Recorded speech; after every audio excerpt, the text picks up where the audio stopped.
Pero ang dami niyo pa rin linagay na pondo nung 2025.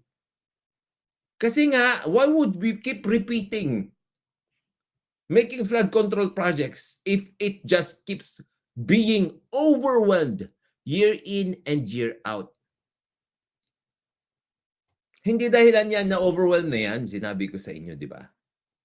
Oh.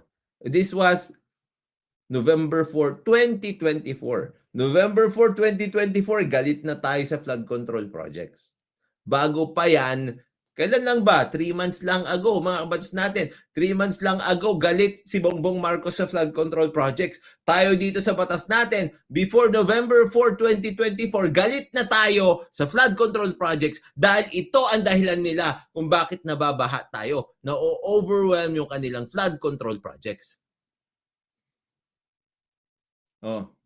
Ngayon sabihin nyo na si Bongbong Marcos ang sikat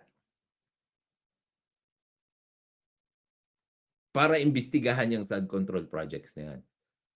Sabi dito,